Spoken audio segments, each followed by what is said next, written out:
Qenë kryet herës njerë që shprejmë që gënjimin tonë të madh për humbjen e opozitës dhe në veçantit koalicionit djathtës për zhvillim tonë. Duhet të pranojmë që Edi Rama qëndron në pushtet dhe arriti këtë rezultat edhe për fajt gabimeve të opozitës edhe tonin brenda kësaj. Përgjegjësia bie kryesisht mbi leadershipin e partive opozitare, duke filluar nga koalicioni ne djathtës për zhvillim.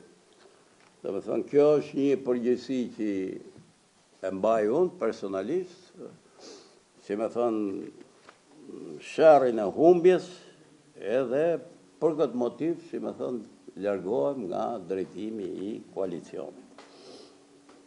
Atje, për t'i hap rrugë, njerëzve më të ri, se sa unë, ndoshta edhe më energjik.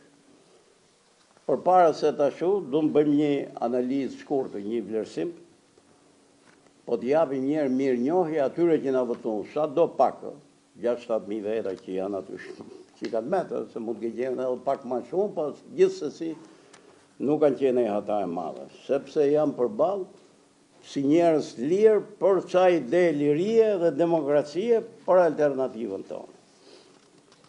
Jo për të justifikuar, po shqiptarët duhet ta dinë se zgjedhjet në Shqipëri kanë qenë një lloj farce, po jo siç thot kjo palja tjetër. Kanë qenë një farcë midis dy partive kryesore, dhe në fakt ja kanë mbrit qëllimit të dyja, një për të marrë pushtetin, një për të marrë opozitën. Nuk ne në fakt jo ne, po thujse të gjithë, si ne, po disa e qanë rrethimin, janë përplas jo me Partinë Socialiste, po me një parti shtet, me shtetin shqiptar. Edhe rezultatet e sipas këtij sistemi e tregojnë, PS-ja ka marrë 53% votave dhe do të merrte 74 mandate, ka marrë 83. PD-ja me 32%, 33% votave, duhet merrte 46 mandate, ka marrë 50.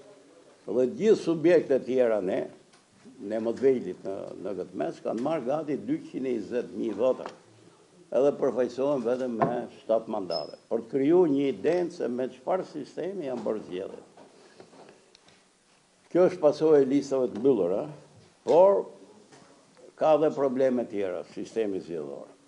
Një, ajo që është premtuar me vite që do bëhesh elektronike, që të evitoheshin gjithë të sherrë tjera, nuk u bë fare. Kontrollin mbi zgjedhjet e patëm prap dy partitë e mëdha, se këto kanë komisionerët e këto kanë vëzhguesit e gjithë. Votat e diasporës që u mendu që do binin ndonjë ndryshim, nuk prunë ndonjë ndryshim, prunë i favor vetëm për pushtetin, sepse në 12 qargjet ndryshuan vetëm një mandat, kaq që efekti. Atje.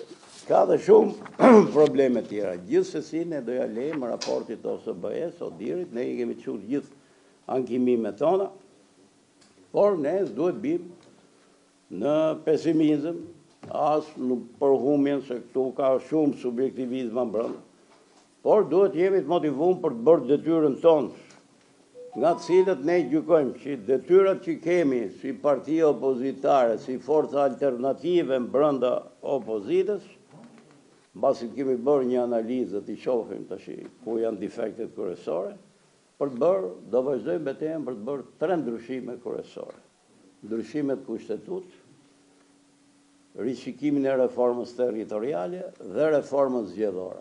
Pa u bërë këto 3 gjëra, zgjedhjet në Shqipëri do jenë përsëritje të këtyre zgjedhjeve dhe kam idenë që ndoshta rezultati mund të jetë edhe më negativ. Në këtë lloj mënyre si po vazhdon Shqipëria, fatkeqësisht po shkon atje ku, e kam thënë shpesh herë para zgjedhjeve, drejt republikave ish sovjetike, ku një njeri e mban pushtetin 20 vjet, shajon edhe një opozit që bëjnë sigur zihen, por ndryshim alternativ reale nuk ka. Kjo është, si thosh me pak fjalë, deklarata jone, imja personale si kryetar i djathtës për zhvillim.